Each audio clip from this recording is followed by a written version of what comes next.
Hey everybody, what's going on? Welcome back, it's Jordan here. We've got some very exciting things happening today. New shelving going in the Lego room. Going to be talking about that, maybe even installing some. We'll see how that goes. It's going to be a challenge doing that, but it's going to look awesome when it's done. Also, we're going to take a look at some of the new Lego sets that haven't been released yet. These were sent to me by Lego. What's in here exactly? I'm not even 100% too sure, like seriously. So yeah, we'll start with the smaller one here and see what's good. So thank you once again, Lego, for sending these sets early, as I am a Lego ambassador. Ooh, oh, cool, nice. This one is a Marvel movie. It's actually for, it's a Marvel movie. It's a Marvel set for a Marvel movie. I didn't even know the title of it. Ant-Man and the Wasp, Quantumania. How times have changed for me. I haven't even gone and see the new Marvel movie. Oh my gosh, what the heck? I still got to see this. So this is Lego set 76256, and it's a large Ant-Man. Looks like a good construction. I actually just recently built K2SO, the buildable figure, which is sort of similar to this, but this one looks a lot better. And all of my Star Wars ones are behind the TIE Fighters. So this is my first one that's a Marvel one. That's cool that they're sort of bringing these back, but in a different theme. Marvel. There we go. I'm so excited about the shelving changes that we're going to do. Oh, it's going to be legendary. Also city changes as well. This one is, oh yes, okay, awesome. Nice. This one is a Lego Star Wars set. This is the Super Star Destroyer with 630 pieces. Oh yeah, for the 40th anniversary of Return of the Jedi. Yeah, the mid-scale or medium-scale Executor, Super Star Destroyer. Oh, that's cool. Nice. We're getting some Star Wars stuff. I'm excited about that. That's awesome. Pretty sure this one is Star Wars as well. I don't think I can reveal, or sorry, actually crack this one open until later on this month, like near the end of it. Because the way it works is there's an advertising date, like a reveal / advertising date, and there's also an unboxing / showing the product date. So I can't actually show the product until that date is here. Okay, this box, as you can see, was absolutely destroyed. And the sets within it, they look all right. They look all right. Oh, well, no, they look awesome, but they look all right condition-wise. Here we go. It is the Endor Speeder Chase diorama. Yes, comes with the Scout Trooper, the Speeder, and also the two awesome-looking trees there. It's got the quote tile, also the 40th anniversary tile there as well, which is pretty awesome. Nice. I love these dioramas. They're going to look great when they're all displayed together. And the next one is also a diorama as well. This is the Emperor's Throne Room. Oh my gosh, this is going to be one of the best Lego Star Wars dioramas, I think. Yeah, that thing looks clean. Sweet. I'm a Jedi like my father before me, says the quote tile. Nice. So this one has 807 pieces. This one has 608 pieces. And this box is mangled. Whoa, good thing I'm not a box collector. It doesn't matter though. Sweet. So there we go. That's the new sets that we got. Officially revealed here on the channel.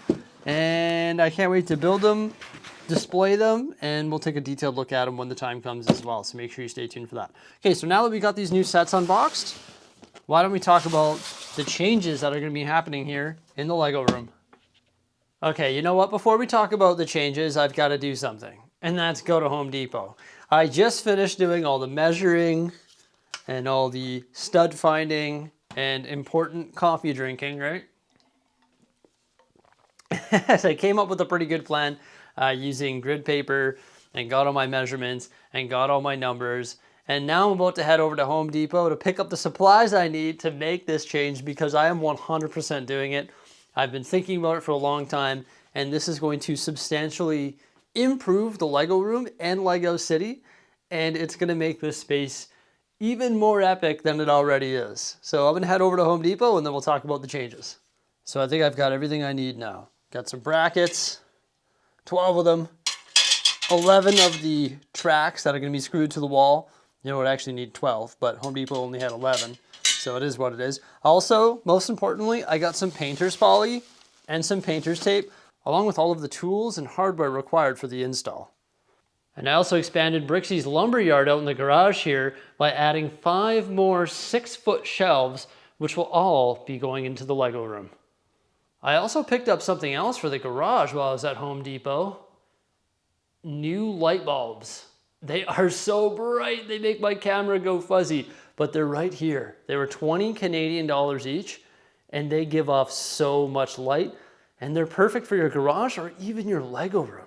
They screw right into your standard light fixture. I would highly recommend this product. Once again, I know my garage is a mess. I'm gonna take care of that this spring, but check it out. Off, on. Woohoo! It's night and day. Hey, I should play some table hockey. So based on the material, you can probably already guess what my plan is. We're gonna be adding 30 feet, yes, that's right, 30 feet of additional 1-foot shelving here in the Lego room, which of course is gonna unlock so much display space, just like the track shelving did over top of the amusement park, and also the track shelving over here by my desk. I think this track shelving looks absolutely fantastic, does a great job of displaying some awesome sets. It breaks up the white walls and just makes this Lego room look epic. So I'm actually going to be adding more track shelving. The first track shelf is going to go right on the wall behind the loop coaster here, and it's going to extend 11 feet all the way to the bulkhead right there, right by Ninjago City. You can see what those white walls do to my camera. But there's not going to be 2 shelves. Rather, there's only going to be 1 shelf, and it's going to have about 3 feet of clearance. So you're going to be able to put large sets such as the Captain America shield and also the Ninjago sets. I want these in the city, but at the same time, I don't want them in the city because they're massive, they take up a lot of room, they're surrounded by water, so they're hard to integrate. And I think having them on track shelves above the Lego City is the ultimate solution, and that's what sparked this idea. And the cool thing about getting Ninjago off of the raised platform is the fact that it clears the entire raised platform.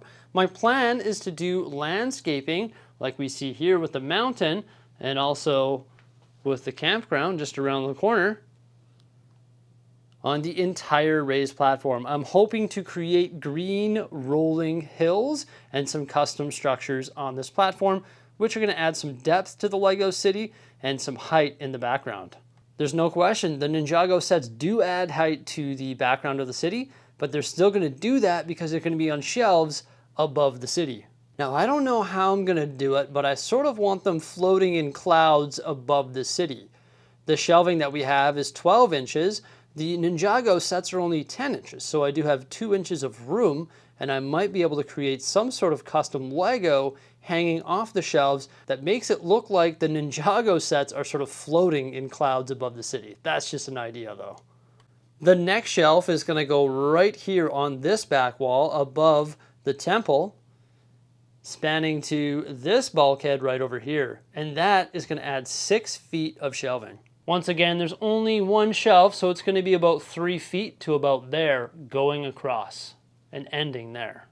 I don't think it would look good to have 1 continuous shelf going all the way across because the shelf would become quite short where this bulkhead is.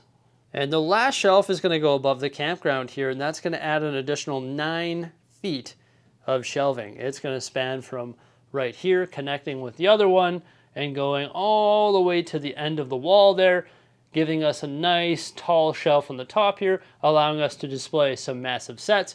And once again, you can see what this white wall does to my camera. It doesn't really like that, so it's going to get rid of that effect. That's a huge positive. But installing these shelves is going to be an absolute nightmare because I'm going to be raining drywall down as I screw the tracks into the shelves. Luckily, I've got a pretty good idea on how to contain the dust so that my campground, zoo, and other parts of the Lego City don't get covered in drywall dust. And that's why included in my supplies is painter's poly and green tape. So because I plan on only putting 1 shelf up, that's why I went with a 2-foot track. Whereas over here I went with a 4-foot track, and that's why you can see the tracks come down the wall. But with the shorter tracks, it's going to stay up top. Therefore, you won't be able to see the tracks coming down the wall. So I think it's going to look absolutely fantastic when there's shelving going around the top section of the wall there above the Lego City, because we're going to be able to add huge sets.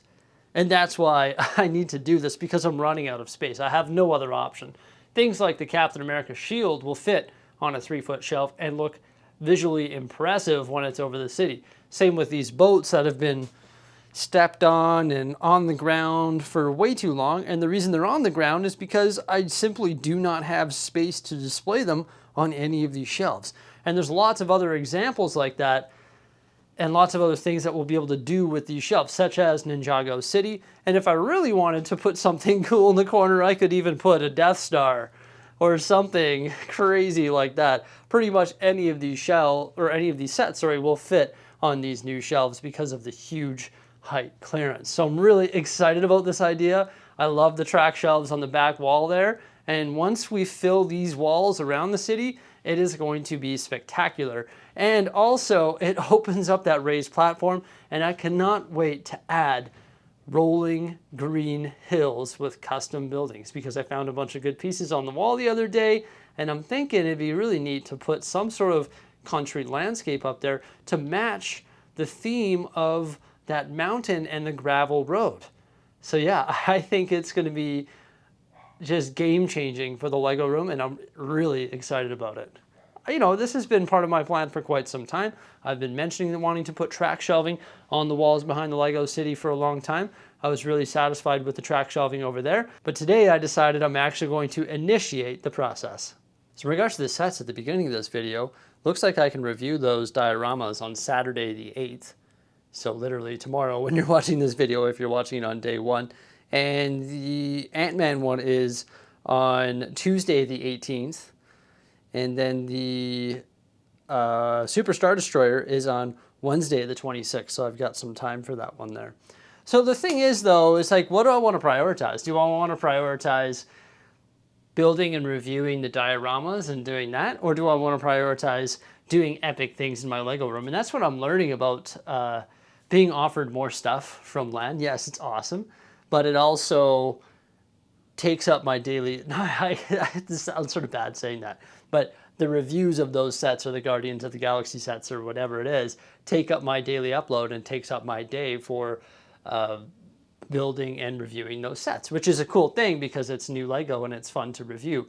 But then I don't focus on the city as much because my time is dedicated to something else. So now it's like, do I spend my day tomorrow building and reviewing dioramas, or do I spend my day installing track shelving? It's already 3:30, and I don't really want to do it right now because I sort of have anxiety about this. You know, grabbing the drill and drilling over my Lego City, because this is a 40-inch table, that's a 40-inch table. How am I going to get up there? Well, I have to move campground plates and move zoo plates and amusement parks and raised train lines and create a massive mess so I can actually stand on the tables and then install the track shelving. So it's a huge job, especially when I have to take this painter's poly and tape the poly to the wall and make sure it's going over the campground where there's a bunch of breakable trees and breakable sets, and then starts reaching and screwing into the wall. And I think that's why it's taken me so long to finally commit to doing this, just because I knew it would be so difficult to do. But I'm stuck. I have to do it because the Lego room is at the tipping point. I know, first world problems, right? I gotta say that I'm fortunate that I'm in this position that I'm looking to expand the Lego room, but I can't wait to do that. It's gonna be awesome. So I've got to think about whether or not I'm going to review sets tomorrow, or if I'm going to prioritize getting this stuff installed. Also, we got some exciting stuff coming up here on the channel as well. In Star Wars dioramas, the train station is going to be built and reviewed by Monday, I think.